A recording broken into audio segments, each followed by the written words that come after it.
Números capítulo 11, versículo 1 em diante. Quem achou, diga amém. Ora, o povo queixou-se da sua sorte aos ouvidos do Senhor. Ouvindo o Senhor, a sua ira se acendeu, e o fogo do Senhor ardeu entre eles, consumindo as extremidades do acampamento. Versículo 2. Quando o povo clamou a Moisés, ele orou ao Senhor, e o fogo se apagou, pelo que se chamou aquele lugar Taberá, porque o fogo do Senhor se acendera entre eles. Versículo 4. O populacho que estava no meio deles veio a ter grande desejo de outro alimento, e os filhos de Israel tornaram a chorar, dizendo: quem nos dará carne a comer? Lembramo-nos dos peixes que no Egito comíamos de graça. Dá uma olhada assim para sua irmã e diga assim: de graça. Vou repetir o versículo. Olha onde eles estão saudosos de comer, e olha o que eles estão dizendo. O populacho que estava no meio deles veio a ter grande desejo de outro alimento, e os filhos de Israel tornaram a chorar, dizendo: quem nos dará carne a comer? Lembramo-nos dos peixes do Egito, que comíamos de graça, e dos pepinos, e dos melões, dos alhos silvestres, das cebolas e dos alhos. Mas agora estamos definhando. Olha para quem está do teu lado e fala: mentira. Mentira.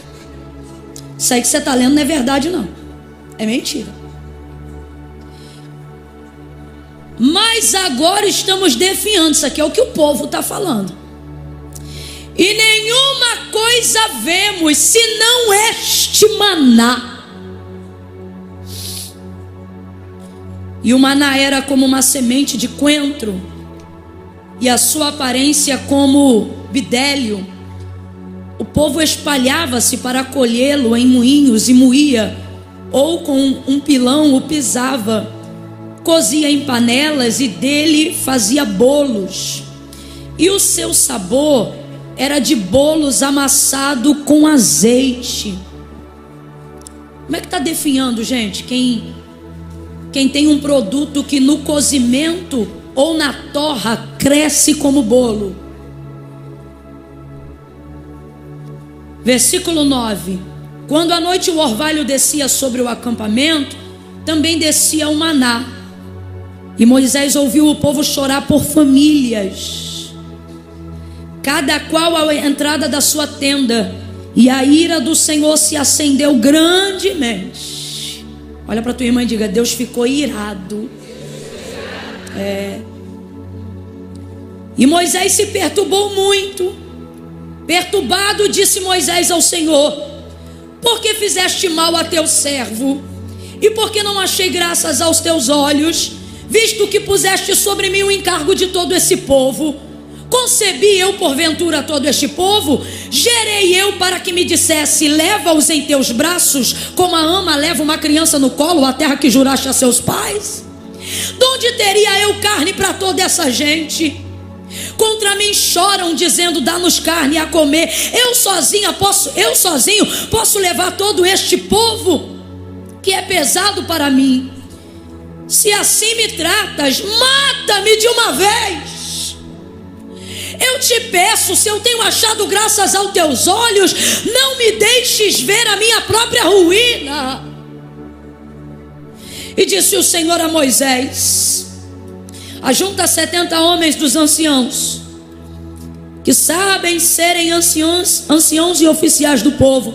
Tu os trarás à congregação, onde permanecerão contigo. Eu descerei ali e falarei contigo, e tirarei do espírito que está sobre ti, e porei sobre eles, e eles te ajudarão a levar o fardo desse povo. Tu dirás ao povo: congregai-vos em preparação para amanhã, quando comereis carne.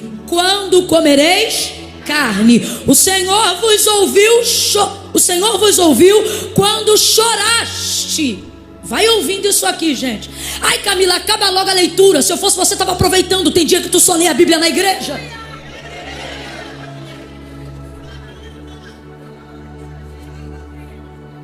Eu não sei quem inventou essa mania que tem que ler correndo, que tem que ler uma vez só, que tem que... Eu não sei.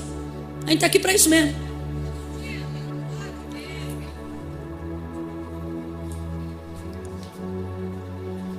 Dirás ao povo: congregai-vos em preparação para amanhã, quando comereis carne. O Senhor ouviu quando choraste. O Senhor ouviu quando choraste. Guarde isso. O Senhor ouviu quando choraste, dizendo: quem nos dará carne a comer? Bem nos ia no Egito. Eu vou repetir. O Senhor ouviu quando choraste. Só que volta aqui comigo. Lembra que essas lágrimas acenderam a ira do Senhor. Nem toda lágrima o quebranta. Tem lágrima que deixa Deus irado. Pelo que o Senhor vos dará carne e comereis. Não comereis um dia, nem 2, nem 5 dias, nem 10 dias, nem 20 dias, mas vos mandarei carne para um mês inteiro, até sair pelos narizes, até vocês enjoarem dela, porque vocês rejeitaram ao Senhor que está no meio de vós, e choraste. Olha para tua irmã e diga assim: dependendo do choro. Fala para ela, querida, você lá atrás, essa palavra é profética. Diga para ela: dependendo do choro, não derrama lágrima, engole.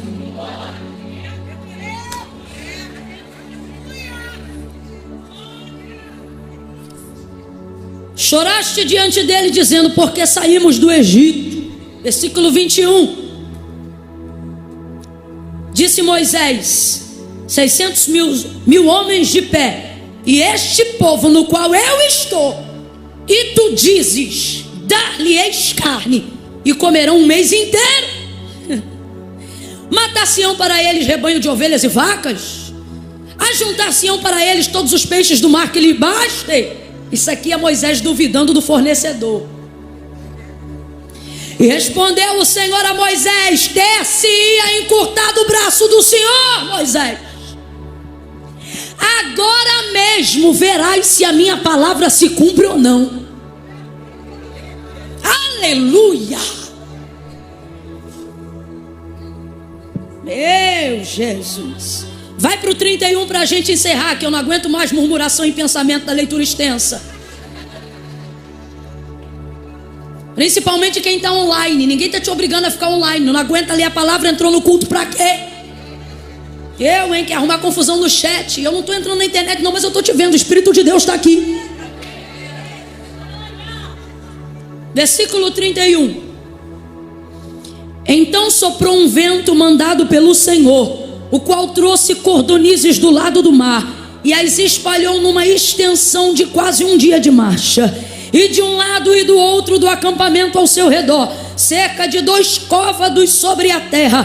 Camila, qual é a medida de 2 côvados sobre a terra? Entre 1 metro, estourando quase 1,5, não mais do que isso. O que na verdade o texto está querendo dizer é que dava para pegar com a mão. Então o povo se levantou todo aquele dia, toda aquela noite, todo o dia seguinte para colher cordonizes. O que menos colhera 10 homeres. Então as estenderam para si ao redor do arraial. Quando a carne ainda estava entre os seus dentes, antes que fosse mastigada, acendeu-se a ira do Senhor contra o povo e feriu com uma praga muito grande, pelo que se chamou o nome daquele lugar Quibrote Tavá, porque ali foi sepultado o povo que desejou outro alimento. Diga amém por essa palavra. Amém. Eu vou contar de 1 a 3 de novo e você vai liberar uma palavra de despertamento para nós hoje aqui, tá bom? Você vai repetir. Quando eu disser 3, você vai dizer novamente a essa mulher maravilhosa que Deus colocou aí do seu lado. Você vai dizer assim: dependendo da lágrima, engole o choro. Não contei até 3 ainda, mas ficou bom para ensaio, tá bom? No 3 você vai dizer para ela serinha, coisa séria. Você vai dizer para ela: dependendo da lágrima, engole o teu choro. É 1, é 2, é 3. Diga aí. Eu não sei para quem, mas teve gente que Deus trouxe hoje aqui para dizer: engole o choro. Porque tem lágrima tua que não vai cair no meu odre, vai cair na minha ira. Agora, diante de tudo que nós lemos, eu não preciso usar muito tempo para contextualizar. Você leu comigo a história e a narrativa, eu percebi a sua atenção. Por que tamanha desgraça aconteceu com o povo a caminho de Canaã? Tendo Deus como coluna de fogo presente durante a noite, nuvem de glória ao redor do arraial durante o dia, presença pessoal. Estamos falando não só de onipresença, mas estamos falando de onipotência. Existem versões onde naquela pequena conversa de Deus e Moisés, quando o Senhor já está irado pela dura cerviz e rebeldia desse povo, e diz para ele: olha, Moisés, eu vou fazer cumprir o que jurei aos seus pais que lhes daria. Vou fazer esse povo herdar a terra que jurei a Abraão, dizendo que mana leite e mel, mas a minha presença não vai mais com vocês. E aí naquela conversa, lembra? Aí Moisés diz assim: se a tua presença não for conosco, não nos faça subir daqui. Porque não é sobre chegar, é sobre como fazemos o caminho até lá. Sem o Senhor não tem graça, sem o Senhor não tem vida, sem o Senhor não tem propósito, sem o Senhor não tem sustento. E aí eu gosto de uma versão aonde Deus afirma a palavra que mais se aproxima do hebraico, dizendo assim: então irá a minha presença pessoalmente contigo.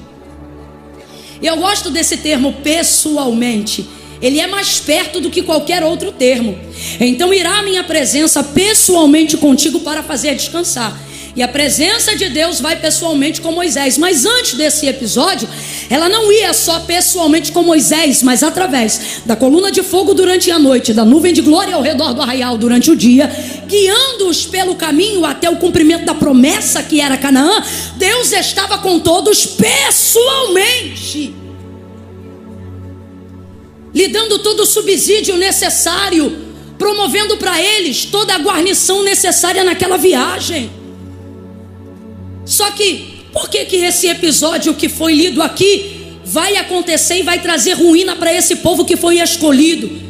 Vai trazer ruína para esse povo que foi separado pelo próprio Deus para abraçar o cumprimento de uma promessa. E vamos aqui para um segundo ponto, para a nossa reflexão.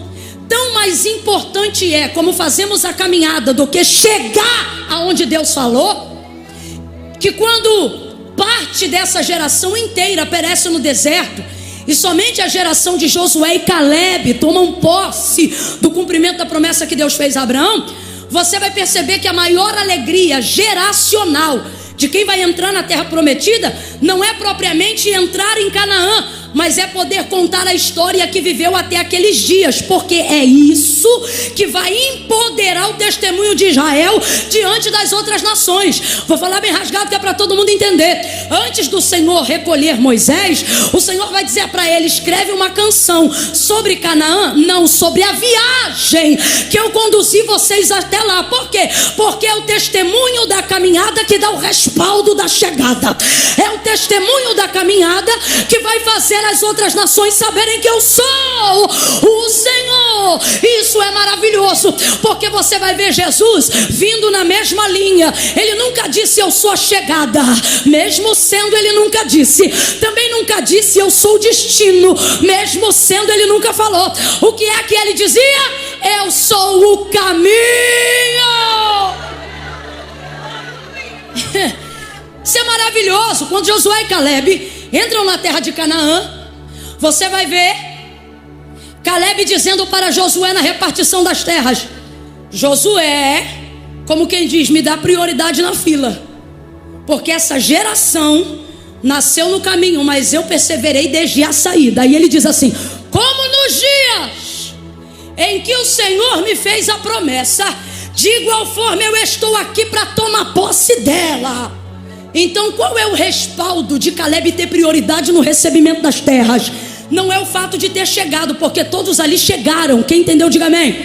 É o fato de ser o único dentro de um ciclo geracional a ter perseverado, não na conquista, mas no caminho que levava até ela. Imediatamente Josué vai dar parada ao prosseguimento de entrega das terras pelas tribos e vai favorecer diretamente a Caleb, porque o respaldo de sua caminhada lhe garante prioridade de terras na chegada. Então tudo é sobre o caminho. Nesse caminho, Deus vai dar todo o subsídio necessário, vai chegar com tudo, vai chegar com todos. Eu quero que você grave isso que está sendo liberado aqui. Ele não os enviou, ele foi com eles. Irmãos, há uma grande diferença. Gabriel, por que tu está tão tímido? Bota aí aquele órgão americano que eu gosto, de dar lugar igual os... Traz ele aí. Alguém resgata o baterista, onde ele foi? Fala para ele engolir o café e voltar. Eu falo isso, mas eu falo com carinho, porque se você perceber, os músicos são os que mais perseveram.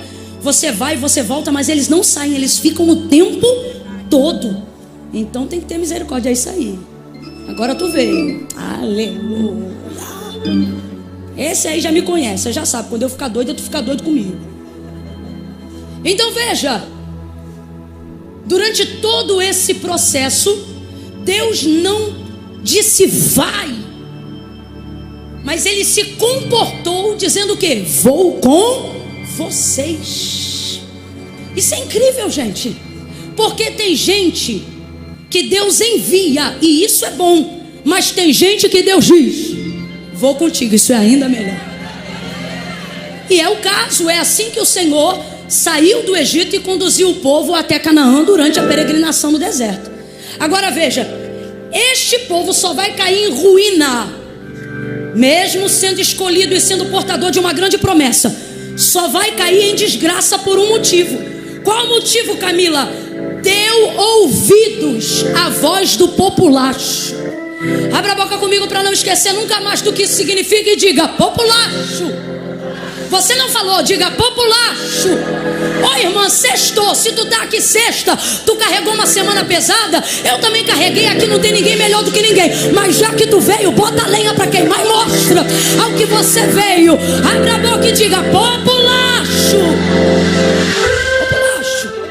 O que é populacho, Camila? Populacho é a resma do povo, efeito manada.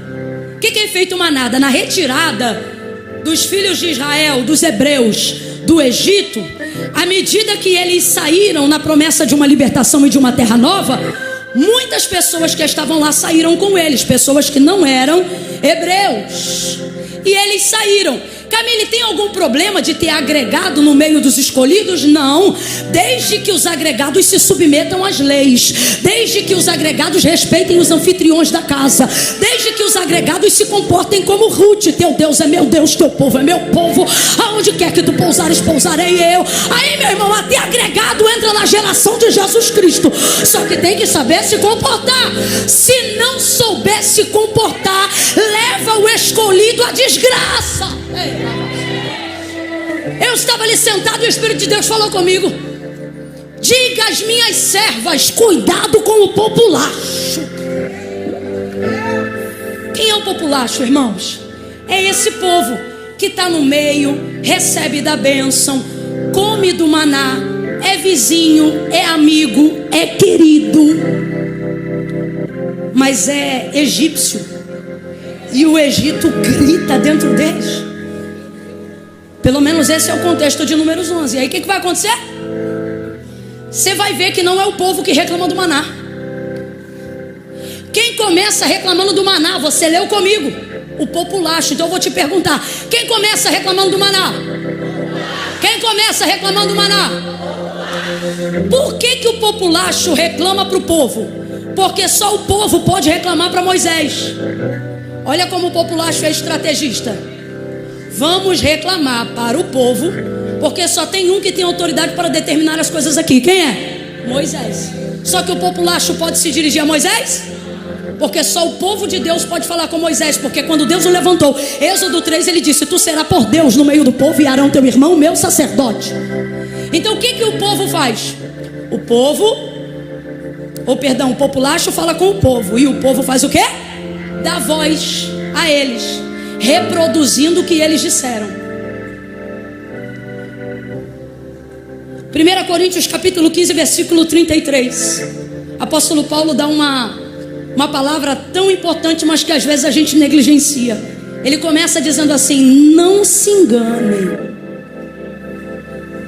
não se iludam. Em outras versões, as más conversações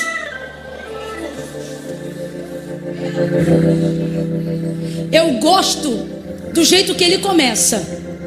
Não se enganem, não se iludam. Por quê? Porque no carisma a gente se ilude. No jeito gostoso que o outro conversa, a gente se engana. E a gente acaba se levando por afinidade e esquecendo-se qual é o propósito. Não se iludem. Deus trouxe gente hoje aqui para dizer: é legal, mas é estrangeiro no meio do povo. É divertido, mas cuidado que pode te levar ao erro. Limite, determine até que ponto você pode reproduzir a voz deles, a voz delas. Porque o que eles vão fazer?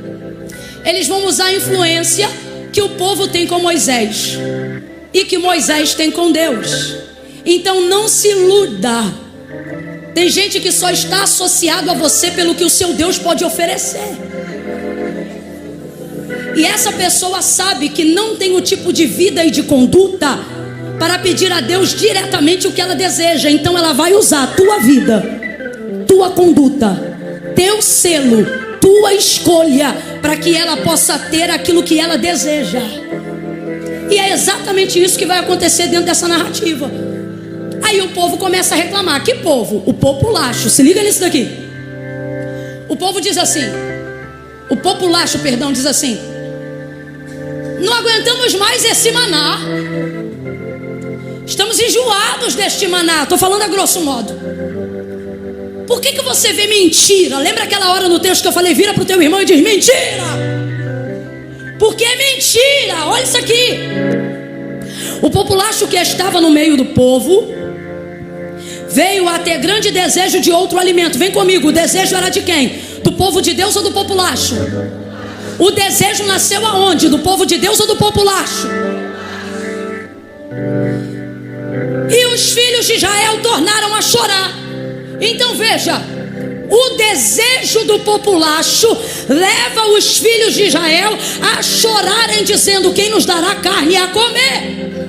Aí o povo de Deus começa a dizer: estamos definhando e nenhuma coisa vemos senão este maná.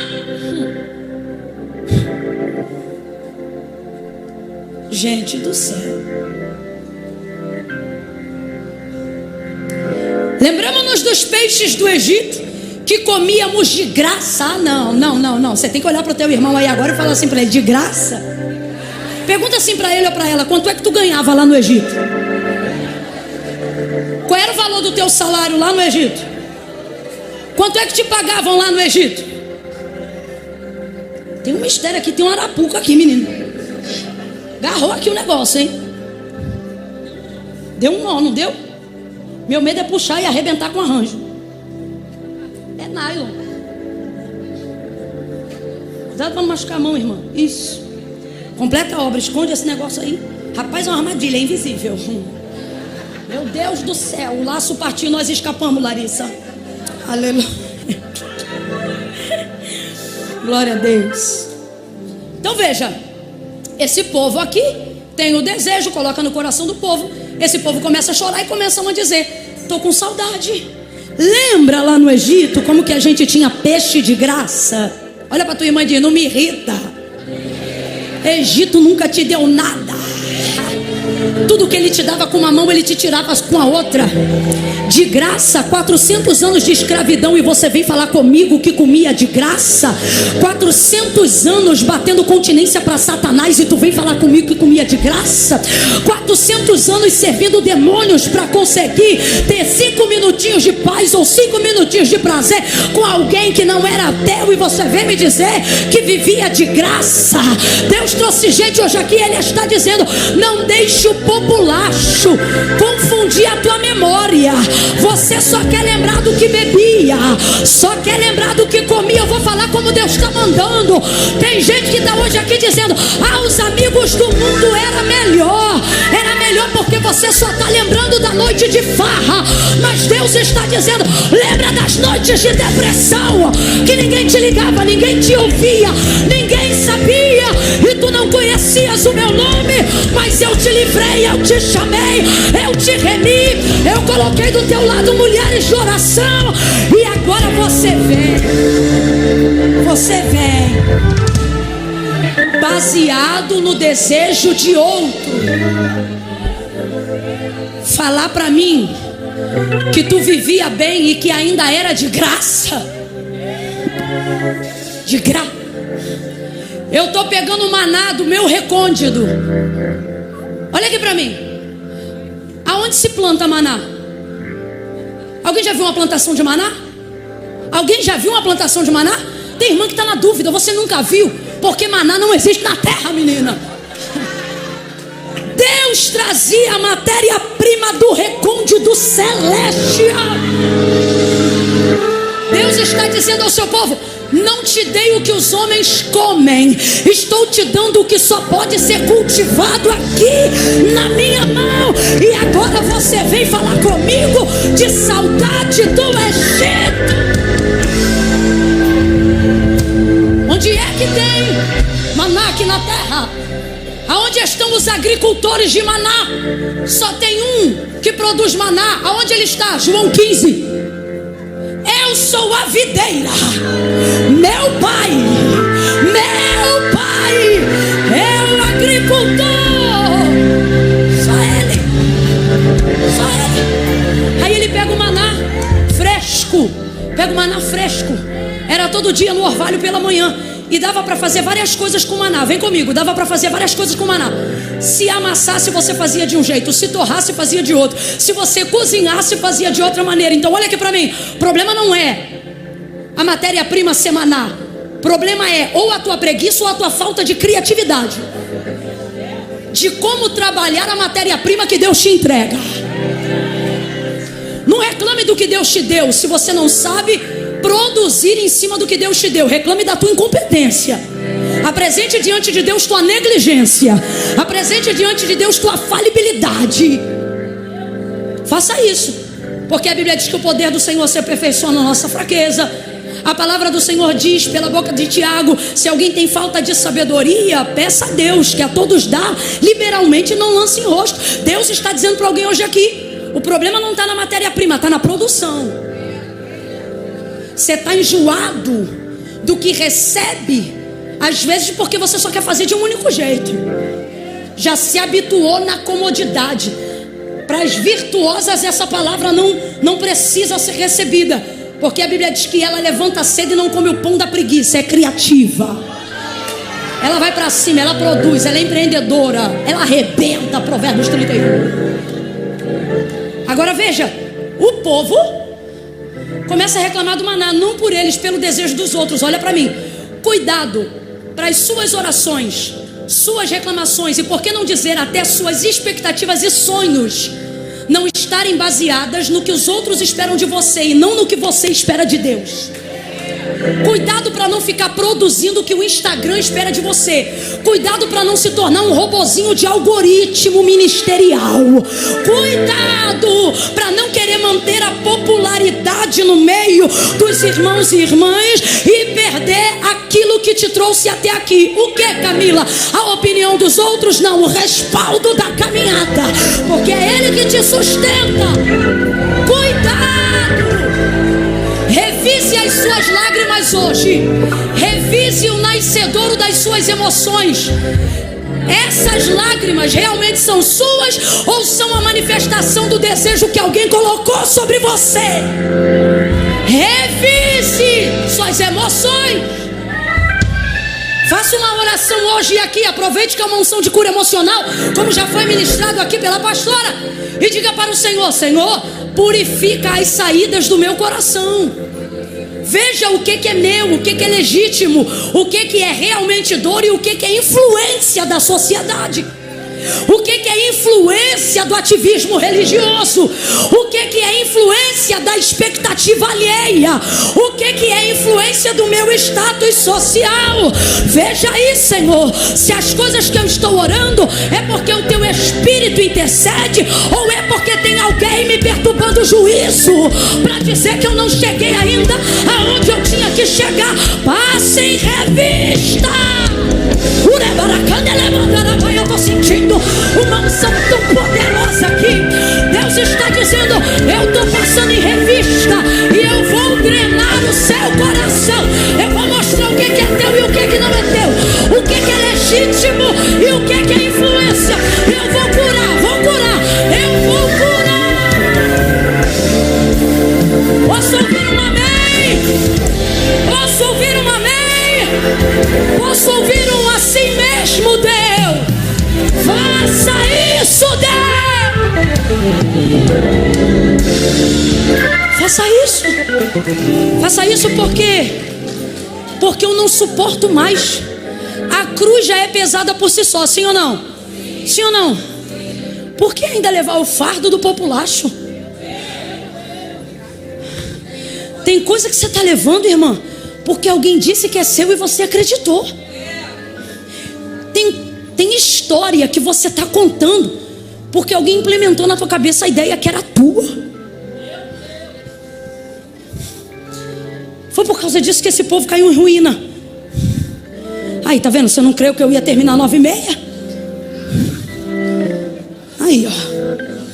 Você não creu, aí por isso não vai acontecer. Só mais 10 minutos, eu prometo. Jesus, me ajuda a cumprir tua palavra, a minha. A cumprir a minha, porque a tua tu não precisa de ajuda. A minha. Ó, esse povo ficou nessa situação. Eles começaram a criar uma história. Essa história aqui eu chamo de sofisma. Camila, qual é a diferença de sofisma e de mentira? Mentira é o avesso da verdade, ok? Completo. O que é mentira? Mentira é oposição total à verdade. Isso é mentira. Então vamos lá, o que é oposição total à verdade? E o que é sofisma? Sofisma é uma verdade que contém mentiras, ou uma mentira que contém aí ela confunde a sua mente. Toda verdade que contém mentiras, ou toda mentira que também contém verdades, não é verdade nem mentira, é isso aí. Isso aqui é um sofisma. Por quê? Tem verdades: peixe, alho, melão, cebola, mas também tem mentira. Aonde está a mentira? Responda para mim: escravo recebe salário? Escravo recebe salário? Esse povo trabalhava de dia e noite. No final o que eles tinham era pepino. Vai ver que é daí que surgiu a expressão: menina, eu com um pepino, porque é o que sobra do trabalho da escravidão. Não, vai ouvindo aí. Aí vem dizer para mim que comia de graça. Nunca foi de graça. Você sabe por que Israel chega em Canaã e não planta uma semente para poder colher aqueles cachos de uva que dependiam de 2 homens para carregar? Quem já leu essa passagem de Números? Quando Moisés manda os espias, eles sobem e ficam impressionados com a prosperidade da terra. Um cacho de uva, e esquece. Um cacho de uva precisava ser carregado, não é por 2 meninos não, por 2. Que fartura é essa? Josué, depois da repartição das terras, removendo a idolatria no meio do povo, ele vai dizer assim, na primeira pessoa, ele vai falar em nome do Senhor. Ele vai dizer assim: e eu vos dei terra que não trabalhastes. Está falando de Canaã.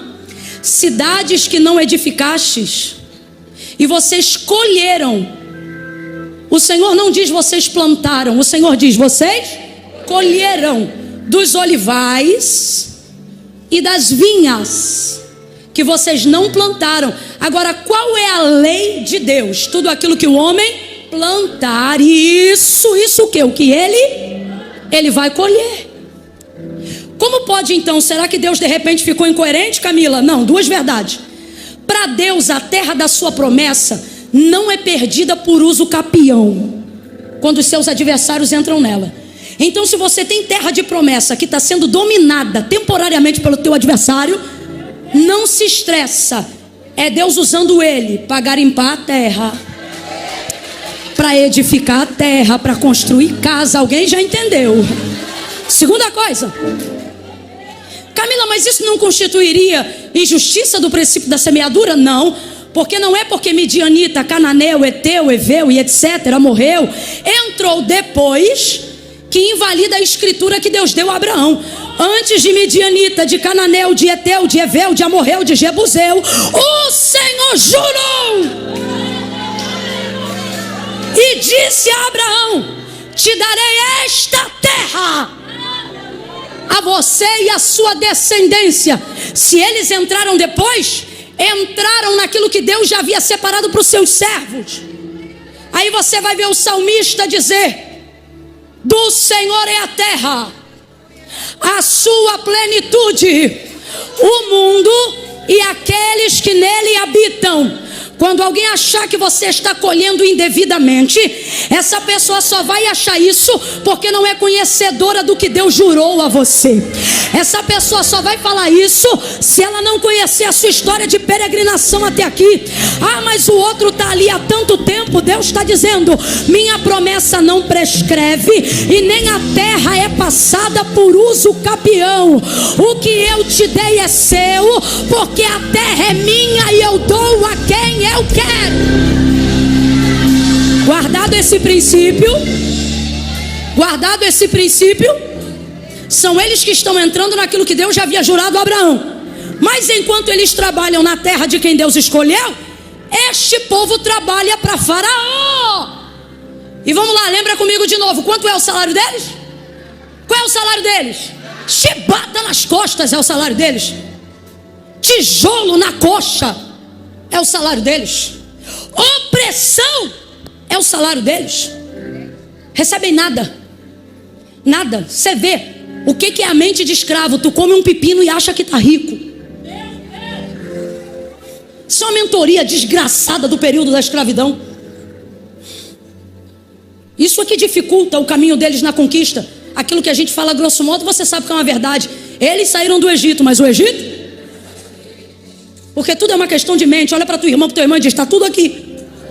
Está tudo aqui. O plano é aqui, a terra é aqui. Por isso que você não pode ceder às pressões do teu adversário. Só você pode impedir de chegar onde Deus falou. Só você. E aonde Satanás faz isso? Aqui, ó. Está tudo aqui. Seja forte aqui, e teu pé vai aguentar pedra, vai aguentar espinho, vai aguentar brasa, vai aguentar fogo, vai aguentar acusação, aqui, ó. Seja forte aqui.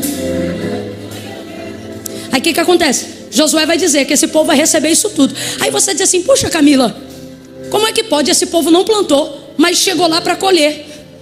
E aonde está a semeadura deles? Lá no Egito. Plantaram lá, investiram lá, mas colheram na terra da promessa. Quando eles chegaram, tudo já estava semeado, tudo já estava pronto. E na época que Moisés mandou espiar, o texto é ainda mais categórico. O que isso define? Define que eram dias de colheita. Aí alguém quer olhar para a tua realidade agora e quer empregar em você uma impressão, como quem diz: não é certo você ter o que tem, não é certo você estar onde está. Teu evangelho parece incoerente. Mas essa palavra que vou dizer agora não é minha, é do bispo T.D. Jakes. Certa feita ele disse uma frase que eu precisei traduzi-la para receber, mas ao traduzir, recebi cura através destas palavras. E nunca mais esqueço. Certa feita ele disse: pare de se desculpar com as pessoas pelo modo como Deus te abençoa. Nunca mais eu esqueci disso. Porque quando o inimigo percebe que não consegue te tirar da terra que Deus jurou a você que daria, ele quer fazer com que você se torne improdutivo lá. Ele quer fazer com que você tenha a sensação de não merecimento de estar lá. Ele quer fazer que você tenha a sensação de não indignidade de colher uma uva que você não plantou, de usar de um azeite nobre cuja azeitona não foi você que semeou. Só que o Senhor está dizendo: ei, uns plantam, outros regam, mas eu que dou o crescimento. Sabe o que é Canaã? Eu vou falar, quem tem ouvidos ouça. Sabe o que é Canaã? É a evidência de 400 anos de salário negado. Sabe o que é Canaã? É a fidelidade de alguém que trabalhou para não receber nada, mas que chegou o tempo da promessa. Ninguém vai te tornar indigna daquilo que Deus está fazendo você colher. Fala assim para quem está do teu lado: eu não inventei de entrar nessa terra. Olha para ele ou para ela e diga assim: eu não sabia nem o caminho. Eu não sabia nem o caminho. Fala para ele ou para ela, diga assim: mas ele. Bora, abre a tua boca e prega para alguém mais perto de você. Diga: mas ele me guiou até aqui. Ele me guiou até aqui. Ele me guiou até aqui. Ele me guiou até aqui. Foi ele quem salvou meu marido. Foi ele quem prosperou meu filho. Foi ele quem me fez vencer o câncer. Foi ele que me guiou até aqui. Foi ele que salvou a minha alma do inferno. Foi ele que me guiou. Ele me guiou. Ele me guiou até aqui.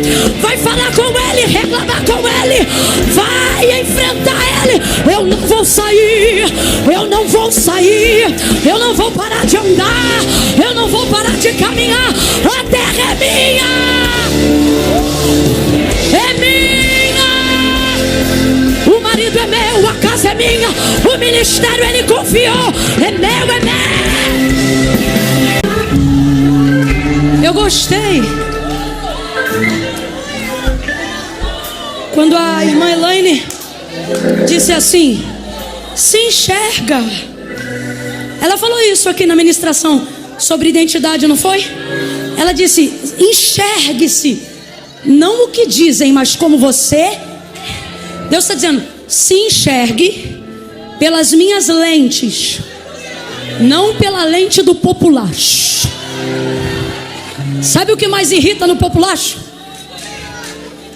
Quem levanta a contenda está no meio do povo, mas sempre foi bando. Está escrito. Está escrito. Deus não trata o populacho como povo só por estar no meio do povo. Deus os chama de bando. É resma. É efeito manada. E você carregando essa carga, dando voz aos desejos deles, trabalhando para atender as demandas deles. Parou. Por que parou, Camila? Porque eu sou boazinha? Não, porque isso antecipa a sua destruição. Essas lágrimas não são legítimas. Vamos mandar um recado aqui para quem vive em processo de vitimização porque se acostumou a receber pela dor e não pela busca. Vou falar de novo. Vamos mandar um recado aqui. Vamos entregar uma mensagem aqui para quem vive em processo de vitimização porque se habituou a receber pela dor e não pela busca. Para com isso. Isso vai te levar à ruína. Isso vai te levar à desgraça. Não é praga, é consequência de quem vive assim. Esse povo chorou, desdenhou do que Deus preparou. Irmão, deixa eu te contar um segredo sobre a caminhada com Deus. Deus tem uva em Canaã, tem ou não tem? Abre aspas para o que eu vou dizer e você vai entender. Deus tem picanha em Canaã, tem ou não tem? Tem frango a passarinho em Canaã, tem ou não tem? Tem salmão em Canaã, tem ou não tem? Só para a gente entender, estou falando de coisas saborosas e suculentas que falam sobre condições financeiras melhores. E tem tudo isso lá. Agora, para alcançar o que ele tem lá, você não precisa desdenhar do que você tem. E a caminhada com Deus é isso. O que te torna apto a receber o que de fato você não merece, não é saber que você vai ter lá, é a capacidade que você tem de se comportar bem aqui. Ou você é daquelas que depois de 3 dias comendo sardinha já começa a murmurar? Ou você é daquela que reclama todo dia da louça, esquecendo-se que a sujeira dela provém da comida que rega a sua casa?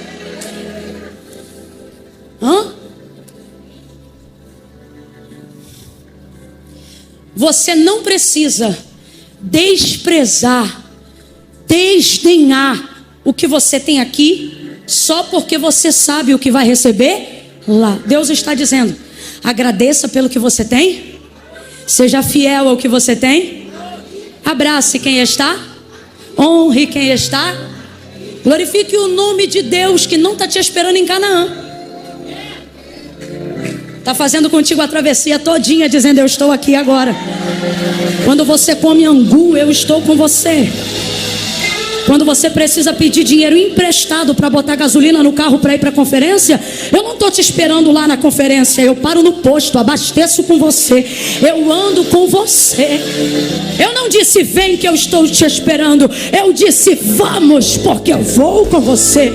Então me honre enquanto caminha. Me honre enquanto come arroz e feijão. Me honre enquanto coloca banana na comida. Me honre enquanto o único bife que você conhece é o ovo. Me honre no pouco azeite. Me honre na farinha. Por quê? Porque o respaldo de Canaã vai ser você chegar lá e dizer: a minha alegria não é ter chegado aqui. A minha alegria é saber que o Deus que abriu o mar veio comigo até aqui. O que me alimentou do maná estava comigo quando eu estava lá. Aquele que fez o azeite sair da pedra, aquele que fez a água jorrar da rocha, eu conheço Ele. A alegria é essa. A alegria é essa. Vai por mim. Vai por mim. A alegria não é dinheiro. A alegria não é sucesso e status. A alegria é a história. Olha para mim, fala a verdade. As que são mais experimentadas aqui numa crise, num problema de saúde, de vida conjugal ou até de finanças, elas se lembram de dias em que elas dizem assim: rapaz, naquela época eu não tinha o que eu comi no Egito, mas eu me lembro que naqueles dias eu vivia coisas que também não vivem em Canaã. Tipo o quê? Tem mulher aqui que se eu colocasse o microfone na mão dela, ela diria: naquela época eu orava de manhã e à tarde Deus mandava. Se eu colocasse aqui, irmão, eu estou falando sério, 80% dessa igreja teria um testemunho para contar de um dia que ainda não tinha o que tem hoje, mas que também tinha experiências que hoje não tem, porque são coisas só de quem honra a Deus no deserto, no caminho. Amém ou não amém? E aí fala a verdade, você está hoje aqui igual a Moisés, dizendo: Canaã? Tô nem aí se a tua presença não for comigo. Ei, de que adianta você ter um carro, um carrão, uma carreta zero e não ter motivação e nem saber para onde vai? De que adianta? Ei, tem mulher aqui que é diarista, trabalhando 3 vezes na semana, recebendo diária, se alimentando da força do seu braço. Outras que já dormem em colchões com quase 1 metro de espuma. E elas passam de banda pelas colchões de cama queen. Como quem diz assim: meu Deus, um dia eu vou ter um colchão desse. Aí quando a madame vê ela dormir na hora do almoço, diz assim: meu Deus, tudo que eu queria era um sono desse. Deus está dizendo: entenda, não é o colchão, é o sono. Não é o sapato, é o caminho. Se eu estiver com você, angu temperado é melhor do que picanha maturada. Se eu estiver com você, bolinho de chuva no inverno é melhor do que gramado em alta temporada. Se eu estiver com você, se você valorizar a minha presença, se você me priorizar apesar da pressão do populacho. Vamos terminar essa mensagem liberando uma palavra profética. Olha para quem está do teu lado e diga: aguenta a pressão do populacho. Diga, aguenta a pressão do populacho. Aguenta a pressão dos algoritmos da rede social. Aguenta a pressão da visibilidade do status social. Só quem quer receber, ou melhor, quem recebe essa palavra e vai dizer ao populacho: cale-se, você não vai zombar de Deus. Cale Cale-se, você não vai reproduzir a minha voz no meio do meu povo. Eu tenho autonomia para traduzir o que Deus me confia. Oh, quem vai aguentar pressão já vai levantando da cadeira dizendo: Deus, reveste a minha mente, reveste a minha mente, reveste a minha mente, me liberta dessas cadeias sociais, religiosas, me liberta, Senhor. Sai! Larissa, corre aqui rapidinho. Com todo carinho, isso aqui é. Camila, eu não creio nisso. Não crê, não faço. O que não é por fé é pecado. Agora, crede em Deus e estareis seguros. Crede nos seus profetas e prospereis. Então vou te dar uma dica. Se quer prosperar em cima da palavra, creia no que Deus confia a seus profetas. Eu vou fazer uma coisa aqui com ela e vou te explicar. Eu vou imaginar agora que a cabeça dela tem aquilo que Paulo disse que deveria ter na nossa ao escrever a carta aos Efésios: capacete da salvação. Eu vou ajeitar o dela agora, porque às vezes não é que está sem, está meio torto, aí fica vulnerável.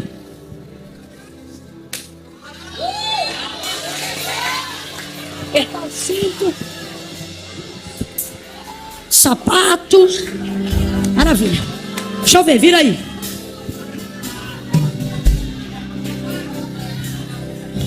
Capacete, cinto, couraça, escudo, espada, pés, calçados na preparação do evangelho da paz, armada, protegida, revestida.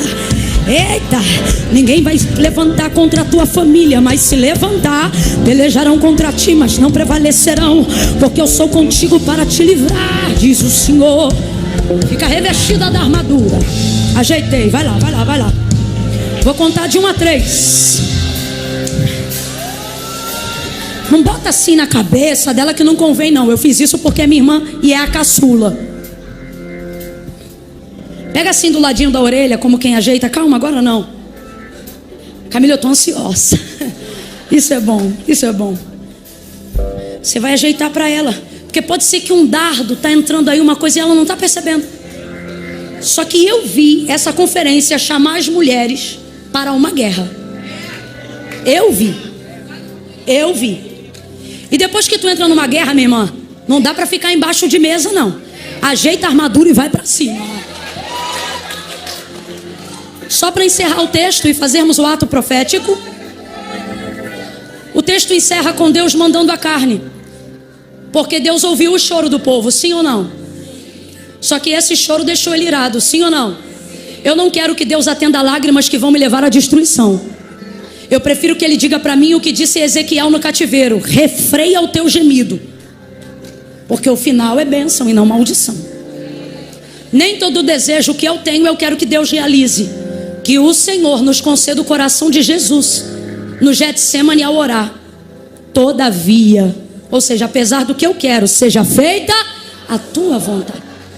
Eu não quero orações que me destruam. Eu não quero fazer campanhas por marido que não é meu. Eu não quero pedir por cargos dos quais eu não lutei para ocupá-los. Eu não quero que Deus esmague pessoas para que eu me assente no lugar delas. Eu só quero o que Deus quer para mim. Eu não quero subir monte para dizer: se eu sou mulher de Deus, mata, fere. Não. O que eu quero é apenas o que Deus quiser me dar. Eu não quero que aquilo que eu desejo envenene a minha alma. E também não quero receber o que Deus quiser me dar se Ele não estiver disposto a caminhar comigo até lá. Dá para outro, me deixa aqui. Eu prefiro o vale contigo do que a montanha sem ti. Esse povo morreu. E morreu de um jeito horrível. Quem aqui já sentiu o quê? Não precisa levantar a mão não. Que cometeu o pecado da gula, comeu um pouquinho demais, e na hora de dormir ficou entalado que teve que ficar sentado de noite dizendo: Deus me dá livramento, eu comi demais, Senhor me perdoa. É horrível, sim ou não? Sim ou não? Ok, geral já não precisa levantar a mão, menina. Esse povo morreu feio, irmão. Esse povo morreu feio. Ah, Camila, mas todo mundo morre, mas tem gente que morre morreu feio, porque morreu em desobediência, morreu em rebelião. Posso te falar? Morreu por um desejo que nem nasceu no coração deles. Morreu. Mas você não vai morrer. Deus nos trouxe essa palavra, e Ele não está dizendo que a gente não vai desejar. O que Ele está dizendo é: vou te dar poder para controlar e verificar se o que você está desejando vale a pena a sua luta ou não. Amém ou não amém?